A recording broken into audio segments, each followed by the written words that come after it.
There we go. Recording. Oh, I'm Oh, freezing. wow. Hey, Leslie Roberts. Sorry. All of a Hello, sudden, Leslie was Diane. just, Suzanne's hi. here. Oh, yes. Are we ready? Have you warmed up? It's What? the Is Dance Suzanne? Collective. Hey, Michelle. Yep, I see Jean. Hello, Jean. I'm going to say Darella? Darella. How do you, Darella. Oh, there she goes. I see it. I see it. What do you It's like, see? I see Suzanne. Oh my It's God. like, I just it's saw her. half hula, Oh, half for the hip love hop. of God. All right. Has How everybody ready gotten are their we? taxes in today? I have an extension. All right, good. Some thumbs up, some thumbs down, some paralyzed, Your fear-ridden faces. faces like, women, today's the day. What? What did Yeah. you say? I If you thought live this in was a, Massachusetts, it's not till Tuesday. Wahoo! You're in well, that's Massachusetts. good. Thanks, Suzanne, because I didn't send mine in today. It's on the table in front of me. All right.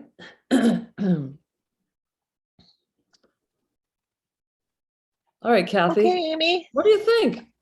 Well, I've got the dance collective here. Where are the Yeah, backup singers? The I thought you rhythm were going to say, I've section? got 2 tickets to paradise. No, but I do want you to count me in. All right. Just a moment. I'm letting them in. You know how many videos I've watched of us doing this, and I'm always looking terrified when I do this? Oh, Hey, Kathy, let me just do it.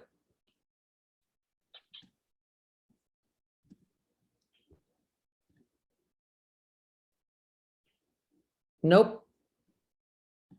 Just a moment. Psych. oh, you're frozen. I am. There you go. It's the end of the week. Now where you been? Well, now it's Feedback Friday, so come on in. Come sit down and stare at your screen. We got a presenter that you never seen.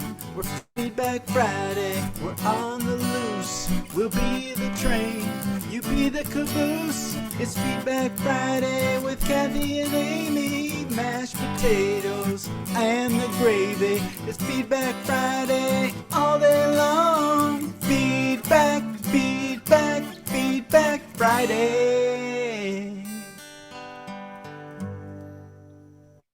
Wow, I know that song by heart now. After 93 episodes. Wow. Hello, everyone. It's Feedback Friday, episode 93. I'm Kathy Hattori, president of Botanical Colors, and joining me is Amy Dufault, director of sustainability and social media out of Massachusetts, where they have extended tax deadlines. I want to live there. Welcome. We are on episode 93. We're back to Fridays.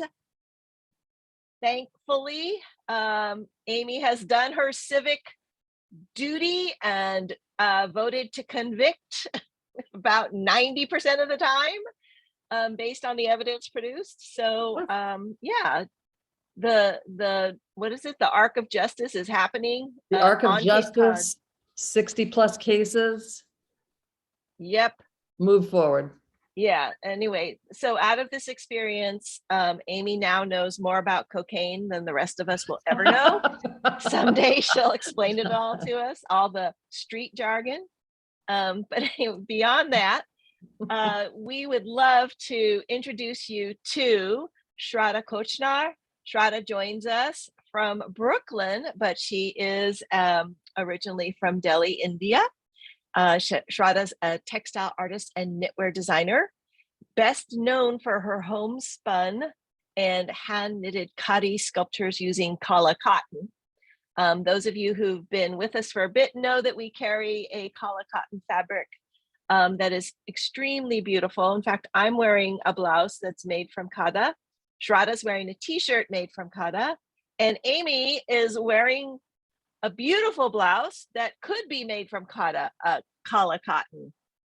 So kala cotton's an organic indigenous strain of cotton that is adapted for very low water, desert-like conditions. So it's great because it only will grow, it only needs rainwater to grow. And so it's been revitalized in the Kutch, Gujarat area of India because it's a very arid environment and they're able to grow it. There are a number of different cooperatives that are creating the cotton for use. And so we've been really fortunate to both be able to have Shradha speak about it as well as carry the product ourselves.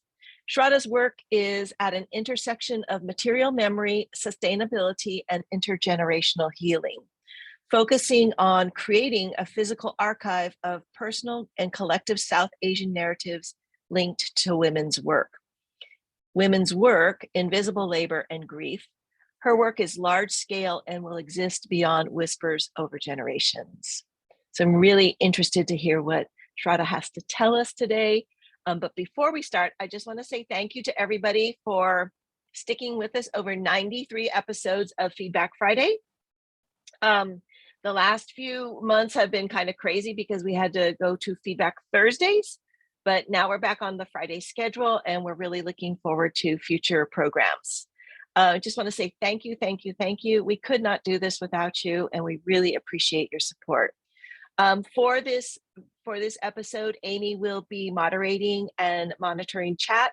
Chat will open up at the end of Shradha's presentation, and you can post your questions to her there. At the end, we will open it up to everybody to say hello and goodbye, and look forward for next time.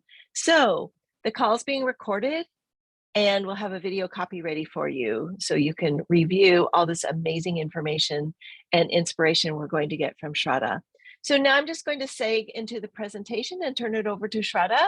Welcome, Shradha, and we're very anxious to hear what you have to say. Thank you so much, Kathy. Thank you. And Amy for having me on. I'm looking at everybody who's here today, and I see beautiful textiles behind you in your hands. I think some people are doing something with their hands, and I'm assuming it's either knitting. Yes, knitters. So this is so special to be able to come in today and be a part of this community. I'm so honored. Thank you for having me come in today. And without much, I will just share my screen. Is it visible? Do you see a screen that says off memory and matter? Perfect, perfect. Also, just before I step in, my name is Shradha Kochhar, and my pronouns are she, her, just so we all know how to address me. So to jump right in, I'm essentially a textile artist and a knitwear designer. I'm based in Brooklyn, like Kathy mentioned, and I'm originally from Delhi, India. I only moved to the US 3 years ago for my master's degree at MFA Textiles at Parsons. I'm also now a part-time faculty at Parsons, so I think I've come a full circle, which has been really special to be also able to do the work that you're doing, but also be able to share that. And I went to a really interesting talk yesterday by Guadalupe, the artist. And I think something they said about opening the door, letting people in, making space for the people, acknowledging that whatever spaces you're in, you do have sort of this power of letting voices come through. So I just want to start on that note. So to give you a little background on the work that I've been doing. So I also believe that I'm not a master of cotton in any way. It is sort of a process that I'm learning every time. And I feel like there's so many discoveries that I come across at every moment. But I think just to begin with what I do, I think in my work, I'm trying to unpack what cotton means and our interactions with cotton on a daily basis. I think, to me, I do think it is a miracle fiber that has existed through so many generations, and it kind of has this power of forming connections with with people who are with us physically, but also people who we've lost, I think, in our lives. So yeah, I think cotton is basically what I feel really excited about, as a commodity, as a raw material, as this powerful tool for revolution, in my opinion, I think. And I think at no point in my existence have I ever come across anyone who has not interacted with cotton on a daily basis, irrespective of whether you live in the East or the West, whether you're 6 or 60. I think we collectively continue to be connected through this fiber that we adorn on ourselves, but also surround ourselves in our homes and in our lives on a daily basis. So be it a t-shirt in your closet, your underwear, your favorite top, your curtain, or the bedsheet that you rest your head on, I think there's a very good chance they're all probably cotton or blends of cotton. So I think there is something intangible about that, and something really special about the fact that we're all sort of engaging with this material in very different ways, but also very similar ways. And I think as a body living between 2 continents, Asia, and specifically a country like India that has such a huge legacy of cotton and continues to be one of the top cotton producing countries in the world. And now sort of being in the US that also has an extensive history with cotton. I think I've been extremely interested in exploring the interweb of the words cotton, cloth, colonialism, and community. I think these 4 pillars have really guided the work that I want to do and I currently do. And also, just to give you a background of how I got immersed in cotton or how cotton gripped my existence.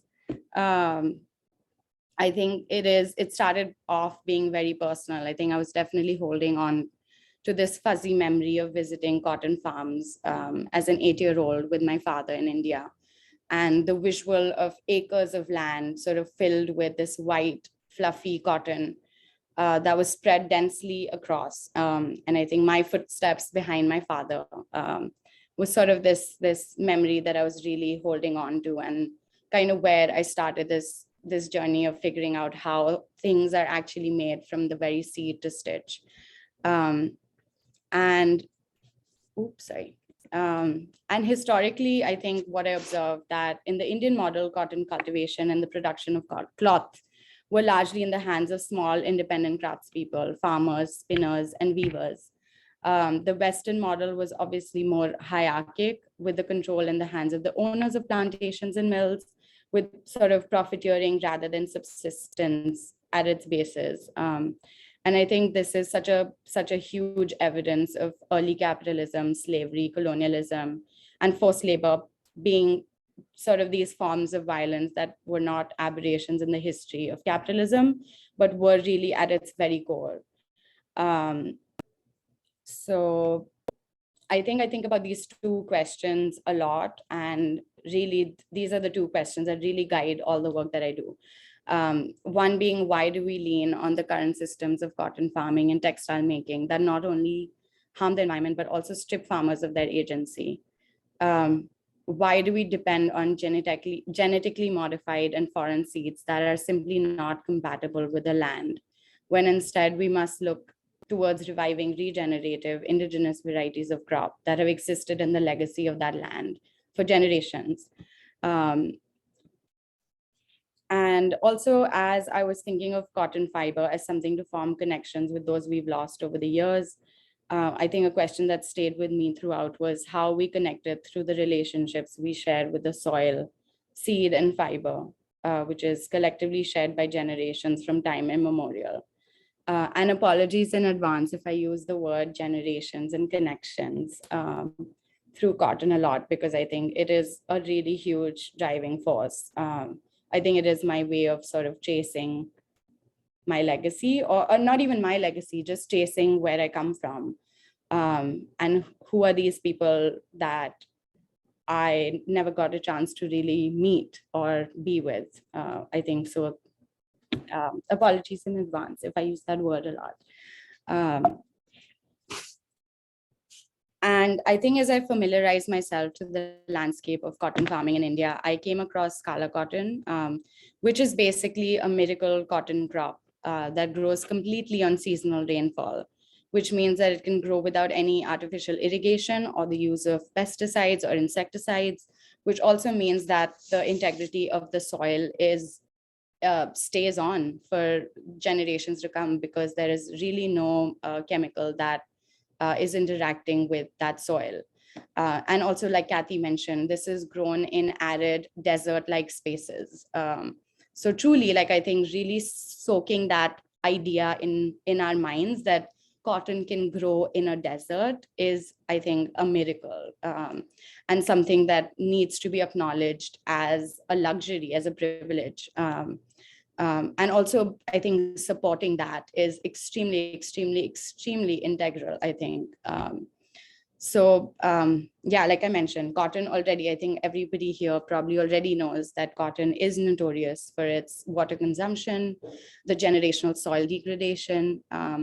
So I think I was really interested in this crop that completely I mean, it didn't disappear, but it went from being 97% indigenous cotton in India to being 3%.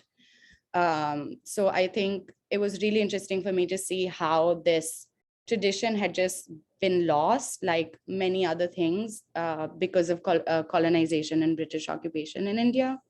And also, to give you a more background to that, I think what it simply meant was, because the economies were of making your own yarn on a spinning wheel, that just never translated for a Manchester mill in UK, because it's never going to be compatible. Something that has a process of hand will never be compatible with a machine. So I think it's also very interesting to look at the Indian farming landscape and the cotton landscape today, which is very heavily reliant on BT cotton and American varieties that are sort of exported into India. And I think that tells us a lot in terms of how, the effects of colonization still are very much seen in these spaces. And also, I think when you export a commodity, that means that the seed isn't regenerative. You have to buy it every time, which also puts farmers in a perpetual sort of cycle of debt. So I think on a larger scale as well, it's not just environmental, it's also societal, it's also socioeconomic. And I think, sorry, I just went on a tangent, but I think it's really important to really soak in when you say colonization, what that really means in real people value, real people, I think, after effects. So I think as a part of my practice, I spin cotton on a peti charkha. It's essentially a spinning wheel that was popularized by Gandhi. And it basically is a small portable wheel, which you can sort of fold into this 20 by 5-inch briefcase and sort of take it everywhere. It's called a peti charkha. And on the right, you see what a traditional spinning wheel / charkha looks like. So there's a photo of Gandhi spinning yarn. And also, I think what's really important is, I think my work, when I talk of invisible labor, I'm looking at knitting and spinning.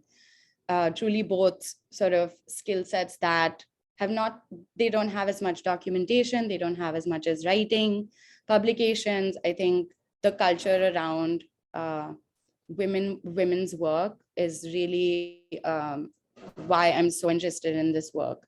And I want the work to be physical, like even in the bio that Kathy mentioned, that the work needs to be physical, the work needs to be out in public spaces. So yeah, just going back, I think also, so uplifting communities and reviving the economy through simply hand spinning and hand weaving fibers native to the land and boycotting foreign made goods made on machines in Manchester. Khadi has been an integral part of the civil disobedience movement in India towards a more equitable and decolonized India.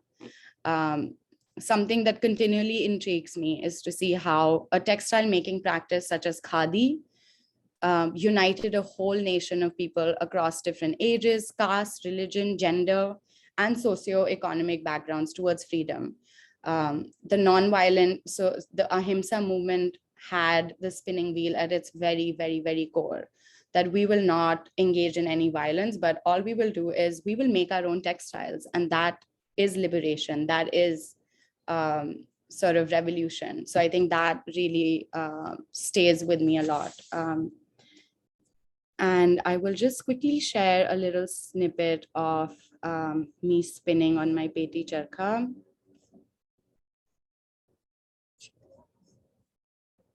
Sorry about that. If you can give me a quick second.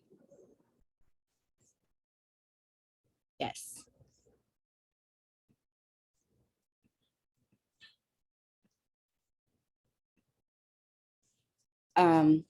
So this is a video of me sort of spinning in my, the intimacy of my home in Brooklyn, which also happens to be my studio, where I am right now. So this is Kala cotton being spun on a peti charkha. And I essentially usually do an hour of spinning every morning to sort of keep this as sort of this habitual, I wouldn't want to use the word ritual, but if there was an alternative, I think that would be it. And back to the presentation. So for context, here on the left, you see a photo of a hand-woven muslin made by hand-spun indigenous cotton as fine as 1200 count, made by an unknown weaver in Dhaka. Again, I think when we look at the publication of these works, it always mentions the weaver, never who spun it, where that cotton came from. So I think something really important here is that women were completely sort of isolated. If you're a spinner, it's such a beautiful sort of skill set, but it's somehow never looked upon, or it's not looked upon as much. And on the right, there is a sample of a hand-knit, hand-spun Kala cotton textile with a yarn count of 40. So 1240 that I spun at Central Park. You can see how visceral the cloth on the left feels. It looks so buoyant, lightweight, and absolutely unachievable by any spinning machinery today. And what continues to be an irony is that though indigenous varieties were well known to produce the finest cloth, they were unsuited to a new textile machinery invented in England. Nearly 74 years after independence, in a complete reversal, up to 96% of India's cotton area is left with BT cotton hybrids, leaving little space for cotton native to the area. The British left behind a twin legacy of agrarian distress and a lack of pride in indigenous short staple cotton. The farmer no longer has control over seeds and cannot use the new hybrid varieties. However, there are small parts of the country still growing indigenous cotton, and in surprisingly arid lands. For instance, Vagad cotton is basically the other word for Kala cotton in Gujarat, Rajasthan, and northeast of India. These are sort of 3 states that I personally work with, and my working is very, very, very small. So it's not, I'm still one person, and I think in the future that I do want to be able to do this work with more people as part of it. So I think traditionally hand-spun and hand-woven, my practice sort of progresses into thinking of khadi. So khadi was always hand-spun and hand-woven. So my practice is progressing into thinking of khadi as a system towards building an autobiographic fictional essay through hand spinning and hand knitting Kala cotton.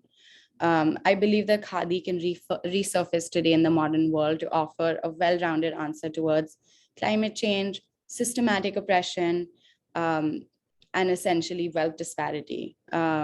A khadi knit t-shirt, for example, can reduce 97% water consumption and 93% carbon footprint compared to a regular cotton t-shirt made by machines.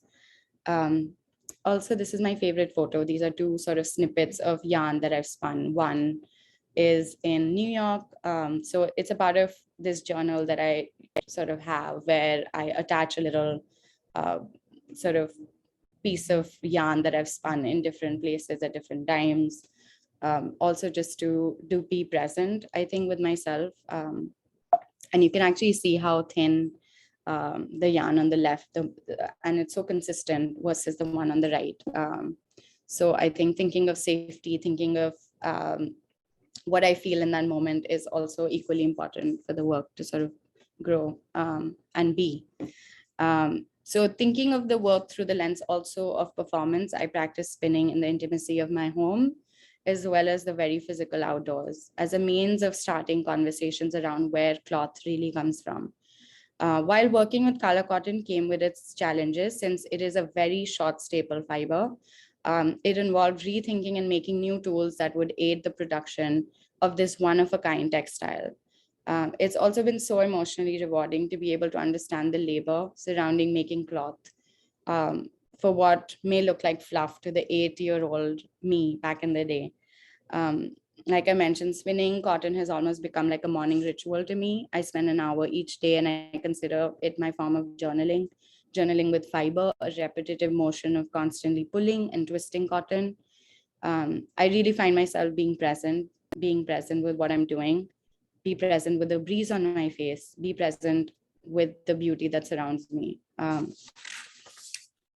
So the work is really made between New York and New Delhi. And I am essentially hand knitting it on a flatbed knitting loom. I hate calling it a machine because I think a weaving loom is called a loom, but a knitting loom is called a machine.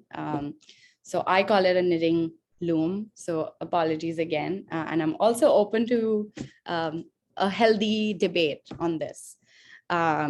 So the work really exists as future heirlooms, family portraits, and objects of remembrance. The work has really started finding ways to become bigger and bigger, almost to a point that it has become bigger than my tiny body. I invite friends to experience the work, to be enveloped in the work, to be intertwined, and be documented to rewrite and extend these narratives to beyond just me. Something I'd like to quote from something I wrote a while ago, I think. I make as I reflect at the ways in which history and memory, invisibility, and the after effects of politics, space, symbolism, stereotypes, and gazes interact. I look at the body, the environment, and objects that surround us every day as vessels of self-reliance and change towards an alternative future, a decolonized world through the act of hand spinning indigenous cotton and knitting. I think I'd just like to say that I strongly believe that matter is key, but matter is also emotional. It is tender and it is lingering. I really believe that the last touch of those who came before me can still be heard, seen, and felt, and will be so for those after me through this matter that has existed through all time. Why I believe this work is important to me is partly so these narratives can never be stolen or forgotten ever again.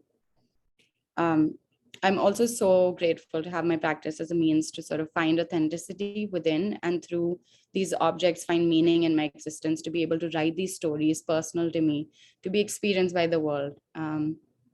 So I am really happy and excited to be able to share it with all of you today.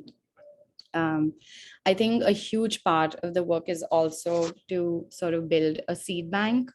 I think seeds are so key in keeping this information alive and for the work to really grow. I started building a physical seed bank of indigenous cotton seeds across India and the US. And I currently in my seed bank have Kala cotton, Savine cotton from India, and Sea Island cotton from the US. And I think what is really interesting between these three is that Kala cotton is a very short staple fiber. The Sea Island cotton, as many of you probably already know, is a very long staple length. And Savine cotton, which is found in Tamil Nadu, is essentially a hybrid of Sea Island cotton and a local cotton strain that's found in the area. I think on a larger scale, I'm definitely curious about the cotton footprint as I move around the globe. And the seed bank is a beginning in the activation of a lot of these thoughts. So currently, I think I was also letting Amy and Kathy know that I've been through these talks that I've been doing. I'm also I'm engaging with a lot of people, and I call it Cotton Connections, wherein folks who have sort of seen the webinars, have seen the talks, have seen the work, are sort of reaching out in terms of, and they're letting me know that they have this cotton that has existed in their backyards and it grows without much upkeep. So it's essentially this raw cotton that just sprouts out of nowhere. So a part of it is also now collecting that and sort of investigating what its DNA profile looks like and sort of what that legacy is as well. So this is a little photo of what Kala cotton and sort of the seeds that I've collected for now look like. So hopefully this work keeps growing and I keep learning, unlearning through this work. I think I also additionally want to give a huge shout out to Khamir, without who none of this work would have been possible. Khamir is a nonprofit organization that continues to work towards the revival of Kala cotton. Khamir works with a network of farmers in Gujarat who grow, sow, harvest, and gin Kala cotton. And I think to sort of end today's sort of session, I would also hope that this conversation stays with you. And on a parting note, I would also like to end by taking this opportunity to invite you all to maybe collaborate with me as I continue to build this seed library across the globe. So if you're a cotton farm, you're an academic working towards the study of cotton, or if you're just a cotton lover, I'd love to connect with you and I'd love to hear from you. These are the details. If you want to take a little screenshot, that's my email. There's also my Instagram. And I'm also sort of, this was very quickly done, but I also am making some hand knit, hand spun Kala cotton t-shirts. So if you'd like to support my practice, we can maybe drop a link of that. Yes, so that's kind of me, and over to Amy and Kathy. Shradha, thank you so much. That was a beautiful and poetic discussion of cotton. I'm really interested to hear how your collaborations go. And also we've had Sally Fox, who I spoke to you about before we started on the program before. And so maybe Amy, you could link some of that info, because she has been doing cotton breeding for low water and arid environments for a long time. New Mexico, of all places, and Arizona are two of the larger cotton growing states in the United States, which are they're desert climate. So I bet there's a bunch of interesting conversations you could have about that. Let's open it up to questions. Amy, I'm going to go ahead and let you start moderating. And again, thanks again. It was beautiful, beautiful presentation. Thank you. I just put Sally Fox's link in there and Shradha's Instagram, as well as the link to the top that she's talking Yeah, about. and I want one of those t-shirts. Yeah, I like that. It's so beautiful. When we were first starting, we told Shradha to go change immediately and put it on. I wasn't wearing this. She had a completely different outfit on moments before. I'm also wearing Kala cotton. This is from 1111, which is a fashion brand that works with cooperatives throughout India for natural dyeing and these beautiful fashions. And their cool thing is that they have this like huge sale at the end of every season while it's still in season. So yeah, take advantage of it. They have really beautiful work. And yeah, I'll be putting some links in there too. So just some of the Kala cotton that we're selling right now, as well as we'll have all that together so you can just ignore it too right now and just listen to the answers to questions. But I will be putting some links in there. Okay, so this attendee called her name is Kathy Atori. She would like to know, can you talk about what you are researching in terms of tree cotton? Oh, that's actually so fascinating. I am currently not working with researching tree cotton, but I'm very fascinated by the fact that cotton can grow on trees. When I was sort of working with 1111, so that I've also worked with 1111 in the past when I was in India and before I was sort of wrapping up my studying. And so I remember this one time, Himanshu from 1111, who also is, I think, one of the founders, sort of showed me this one specimen of cotton that grew on trees. So I'm currently, I think I'm in a space where I'm trying to learn more about tree cotton. I don't know anything about tree cotton at the moment, but it's a So if space. you go to Wikipedia, which I just did, Yeah, it's thanks for the actually Latin name. indigenous. It's indigenous It's to indigenous, yeah. India and the Himalayas. We don't have it here. We have other trees that produce a cottony substance. They're called cottonwood trees. But I don't know if people use that as an actual fiber, but maybe when somebody in our audience knows about cottonwood fluff. And then there's also what I call kapok, which is also called silk cotton, and it's used to stuff cushions and things like that. But that isn't, I think it grows here, but it's not indigenous to the US. Okay, here's a question for you. Ideas about how we can support local cotton wherever we are. Do you have some advice to people?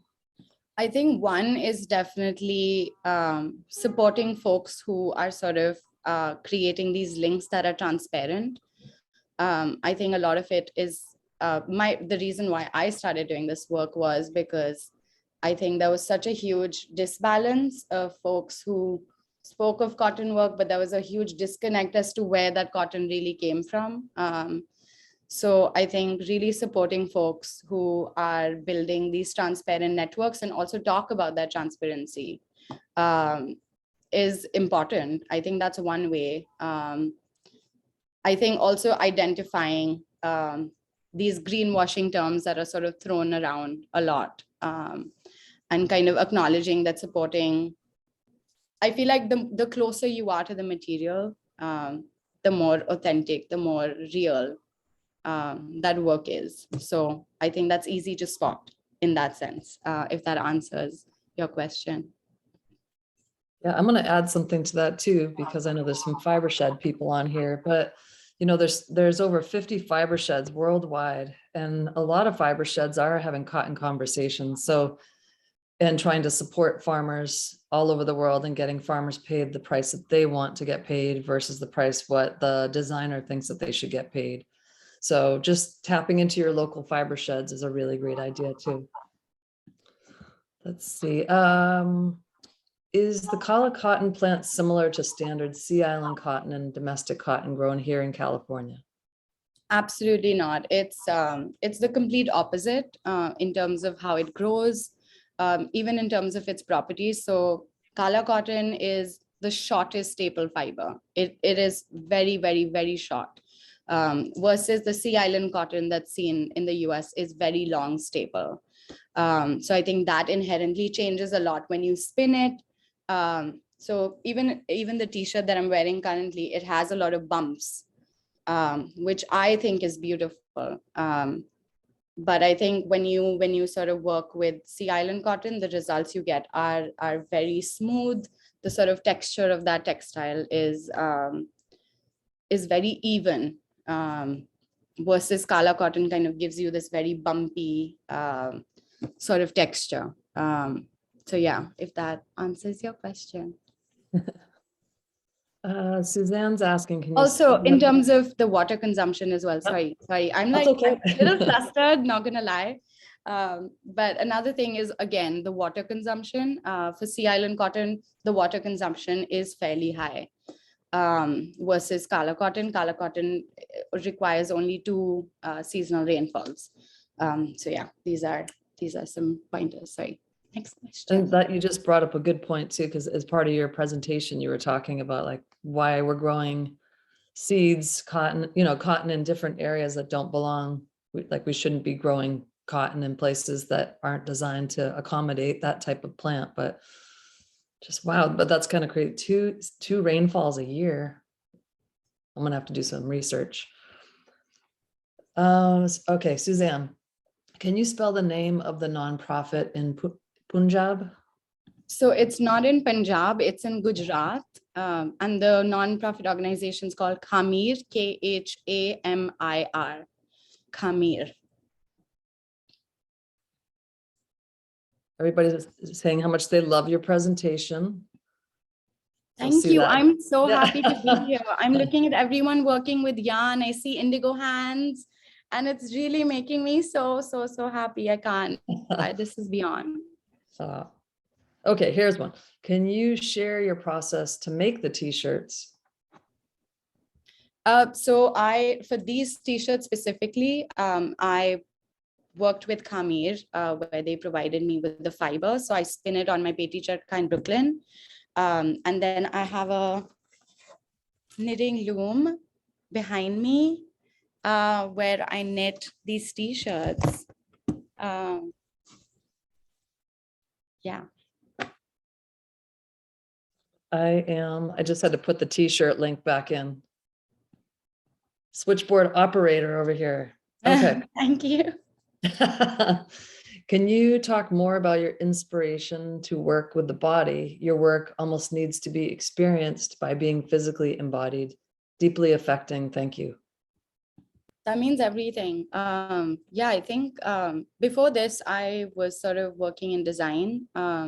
So the art route was definitely very instinctive and very circumstantial, where I just felt that I had to have this work be physical and sort of take up space. I think I would write these keywords in my notebook as to, so a lot of the work that you saw is kind of talking of family portraits. It's talking of family members not being in these portraits as well. And these interactions I have with my grandmother. So a lot of the pieces kind of capture these narratives, which were always sort of traveling through word of mouth. Like basically so both my maternal and my paternal grandparents were in Pakistan before the British occupation and the partition happened. So I think a lot of their stories have just completely evaporated. Objects have evaporated. Their legacies have evaporated. Where they came from, their homes are destroyed. They don't know where they lived. And I can never go to Pakistan and see those spaces. So I think all my life I would sit next to my grandmother while she was knitting, and I would kind of like massage her feet. And there was this like sort of cyclical action that always existed where my mom was kind of making balls of yarn on her knees. My grandmother was knitting, and I was kind of massaging my grandmother's knees while she was knitting. So I think it was really important and she would talk about her narrative. She would cry and she would kind of give you a sense of where she came from and what her realities were.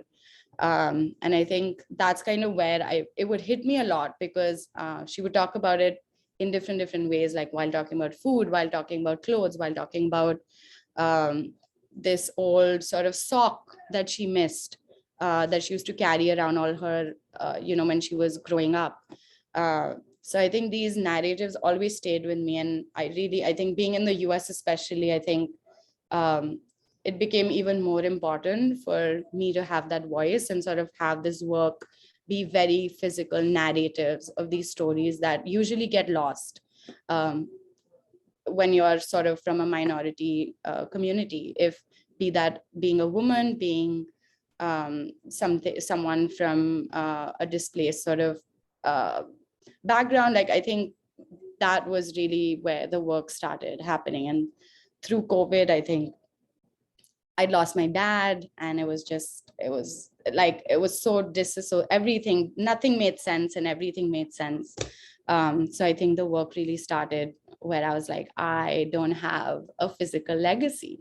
Like all these people I interact with, they could pass away and I won't have anything physical to hold on to. So it also became, my way of sort of making sense of the world, I think, really, through these objects. And maybe people think I'm crazy and like a hoarder, that she needs something physical to feel things.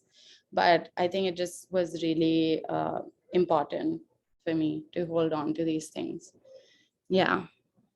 That's beautiful. One of the things too, I had written it down while you were talking, the two women that were your models. I think that was an interesting story about them, kind of thinking about that connection as well. Yeah. I think I think there's also an aspect of, I think, toxic masculinity that was always around. So you would always have these tender stories being told by your grandmother. Or so I think while I think my mom and my grandmother have a huge role in all the work that I do, and what I've learned, what I understand of the world. Knitting was taught to me by my grandmother. And just persevering was taught to me by my doctor mother. So while those were two important things, I think I also think a lot about what was missing, which was the male, or the point of view of I've never heard from my grandfather or my father's story. So I think I'm trying to write these stories, incorporating them as well. A lot of it feels made up, but it's all through the lens of female gaze. So yeah, while it is important. Those two women, though, that are your models, didn't you tell me that they were sisters and that they also came from Right. So you're farming talking about the families? piece. Yeah. Got it. Yes. So a lot of the work is actually made through also archival photos from our family photo collections. So there was a piece with 3 female bodies on this organza. And it's basically from a photo of my mom, her sister, her sort of sister, and her cousin.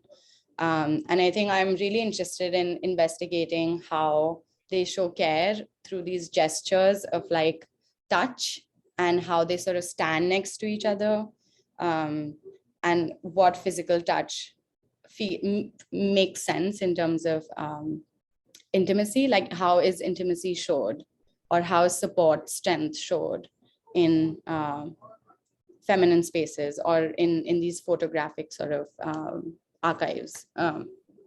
Yeah. Can you speak about your interest in intergenerational knowledge, and how are you connected to village farmers and craftspeople in India? So my father actually, wait, what was the first set of the question? I will start with that. Speaking about your interest in intergenerational knowledge. So intergenerational knowledge, and then how are you connected to farmers and craftspeople in India? Right. I think I talked a little about the intergenerational sort of skill set, traveling from my grandmother being taught by her mother how to knit, and that getting passed on to me in the most passive ways. It was just over a table where she's sort of opening up the peels of peas, making sort of something to eat while she's talking about how to knit, how to crochet, how to sew. I think when I talk about intergenerational knowledge, this is sort of my way of keeping that knowledge still sort of mysterious a little, because the work is a little abstract. But also I think when you do delve a little into it, you will sense, or you will have these questions of, oh, why is she knitting? Why are there so many sort of female figures in the work? Why is she calling them an heirloom? Why is she calling them objects of remembrance? So I think through these objects is really my way of sort of tapping that knowledge and keeping it with me, but also opening it up bit by bit as I get more comfortable about sharing it with more folks. And the second, so like I mentioned, my interaction with cotton. So my father actually, my grandmother from my paternal side was married to someone who was in the army, and he passed away very young. And she was then left with 4 boys to sort of take care of. And weirdly, their way of sort of rising out of poverty after the partition. This is all, so it's like a series of sort of displacement that's happening over time. You moved from your original home. She lost her husband, left with 4 kids. And her way of sort of making herself self-sustained was through making sweaters and selling them. So I think my interaction with textile sort of is also, again, intergenerational in that sense. And while she sort of started that, my father got really enveloped in textiles. And he would sort of, he basically was an exporter of textiles. That was his way of financially sort of existing, but he was a man who was really excited about textiles and where they came from. So he would take me to these farms where cotton was grown. And I think that's kind of where my association started. My family is from Punjab. So it would basically be going into these fields in Punjab and interacting with these sort of families of farmers who are growing cotton. That's kind of where my association with farmers in with working with cotton started. And currently how it sort of maneuvered was I reached out to those same farmers if they would be willing to sort of grow this cotton in their small fields as like a test or a potential sort of possible avenue if they would be interested. They were all initially, they were like, who's this tiny little girl telling us to grow this cotton in our fields? So it started with me, these small connections I'd sort of interacted with in the past, me reaching out, going back in and sort of asking them if it even made sense, if what I was doing made any sense. So luckily there were, my operation again is very, very small. So I do work with one farmer in Rajasthan, I would work with one farmer in Gujarat. And sometimes when I can't sort of work with them, I work with Khamir. So it's sort of, it's building slowly. These are farmers who would say yes after sort of having these conversations with them. So that's kind of my association, if that answers, or if I went on a complete tangent. No, that I was hope I great. didn't. Are you having the cotton milled? Is it being done? Is it being ginned and milled and processed in India? So a lot of the times I would get the cotton raw and Yeah. I would hand gin it. I would have to do it all by hand and then sort of roll it on bamboo sticks to create my bales. When I'm sort of working with the sculpture, I would start from the ball level and I would gin it and then I would sort of separate it and kind of make bales out of it. That's one, but then there's also, as I'm starting to sort of try to grow this work, I'm also working with folks who give me the fiber after ginning and after processing it into bales. Okay, let's see. One more question. Or Kathy, do we have room for one more question? Oh, Yes, we do. okay. Well, it just disappeared, but it was on. Basically, somebody was asking about those sculptures and how we could see it, or like, is it an exhibit? Like, how can we see your work?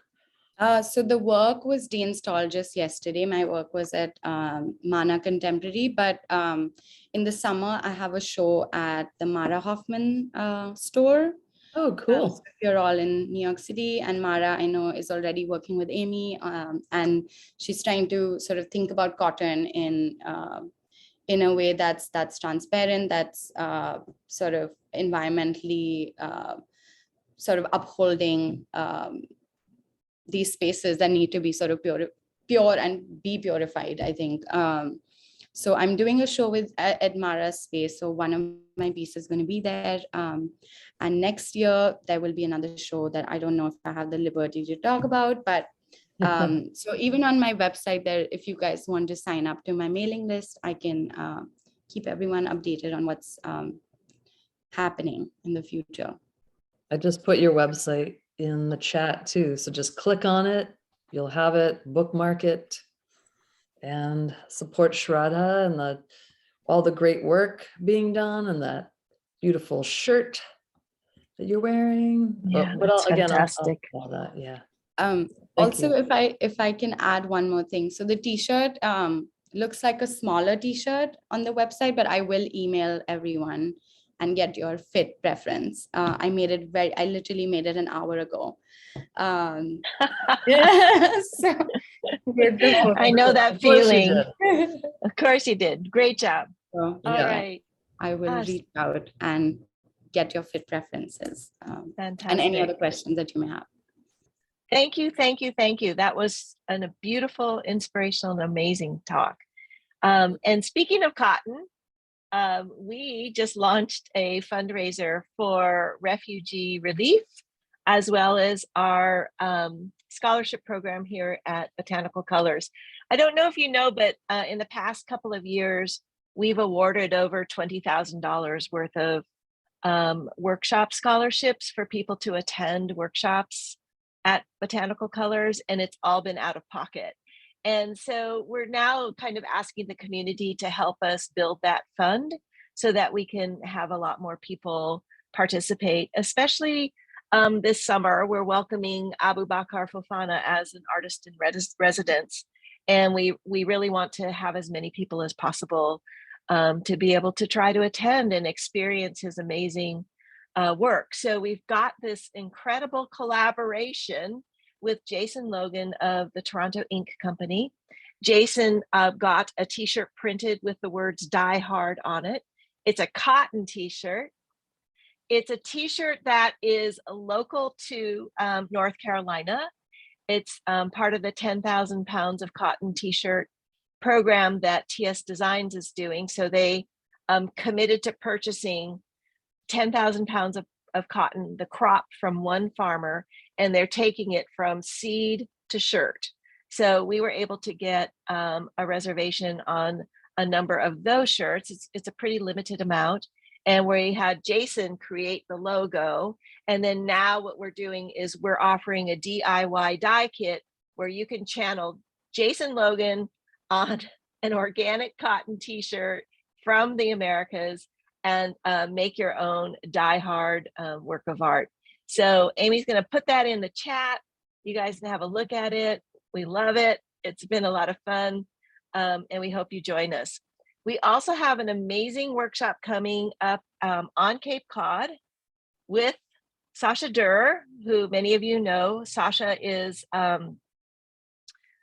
just an incredible fiber artist / natural dyer who is just fearlessly sampling every single plant on the planet, it seems, to see what its dye potential is and what you can do with it. And so we do these forage excursions with her where we'll just look around us and find things that we could potentially dye, and then we put it through a dye process. That's going to be on June 27th and June 28th. It's also coinciding with our 100th episode of Feedback Friday. I'm going to be there. Amy's going to be there. Sasha's going to be there. And not only are we going to have this incredible dye experience, there's some pretty amazing seafood, etc., local organic food right at the farm that we're going to be holding the workshop. We hope you can join us for that. And then, speaking of Kala Cotton, we also just restocked Kala Cotton in the store. These are woven goods that we have been carrying from our friends at 1111. And so we've got this amazing, beautiful Kala Cotton and indigo striped fabric that we just rolled out the other day. It is really nice. And you could use it as a trim. You could use it as an accent. It's a bit of a mid-weight, so it's much more similar to the Kala 20s or the hand-spun, hand-woven indigo fabric that we have. So that's kind of where it stands in the weight category. And then we've got plenty of the other different fabrics as well. And next week, we're going to welcome Karen Vaughn of The Art of Soil. Karen is a Wyoming-based woman-owned business centered around soil-based, ecologically considerate watercolors. Oh my God, I can't wait. This is going to be amazing. So she is also a soil science professor. She teaches, she researches, and she explores her way through our oft and overlooked most important natural ecosystem, which is the soil. As many of you know, we've been like really focusing on sequestration and opportunities to reduce our carbon output and be able to capture that. And so this is super fascinating. What Karen does is offer soil-based supplies. So she's increasing the accessibility and availability of high quality, earth-friendly art supplies for those who are interested more about soils. I mean, who isn't interested about soil, right? So please join us. We'd love to see you for episode 94.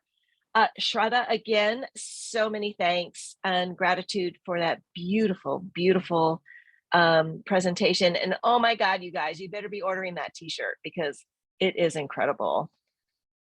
All right, with that, we'll just open it up and let everybody say hello and goodbye. Thank you everyone for tuning in. Thank you for listening. Thank you. Thank Thank you, you. Kathy. Thank you, Amy. Thank you. Welcome. Thank you. Awesome. Beautiful. Yeah, Thank so you. nice. Thank you. So nice. How is everybody today? Oh, look, Thank you so here we much. go. Thank you.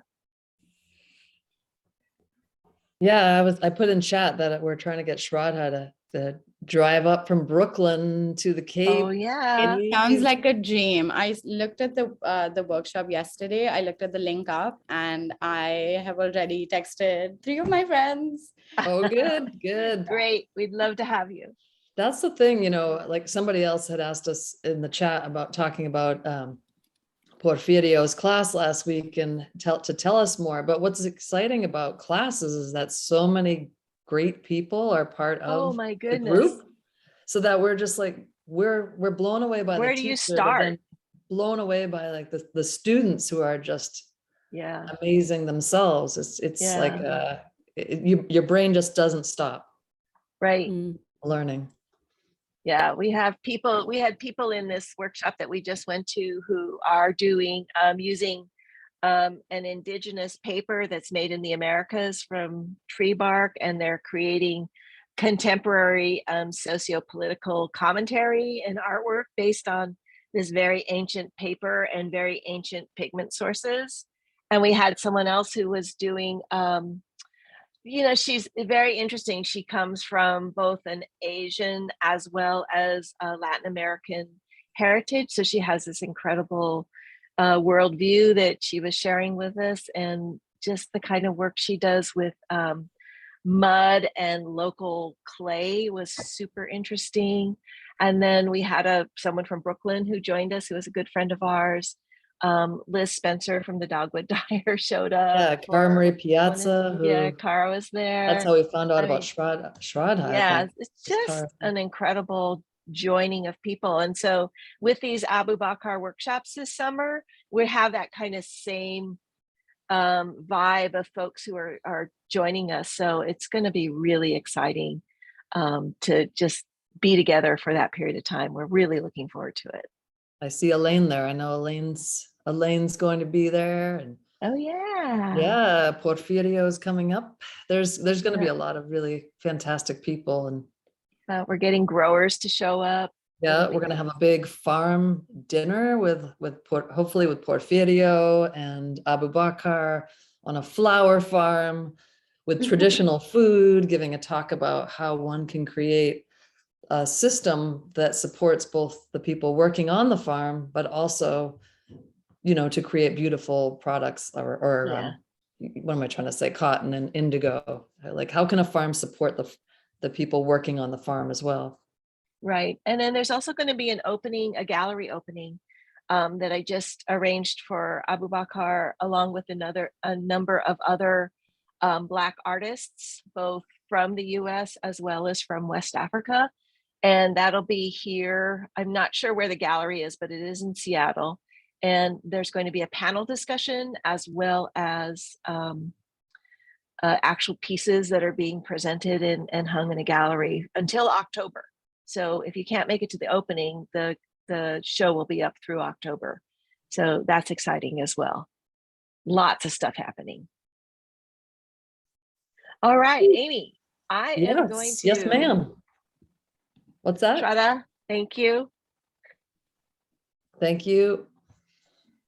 All right, you guys. I will see you all next week. All right.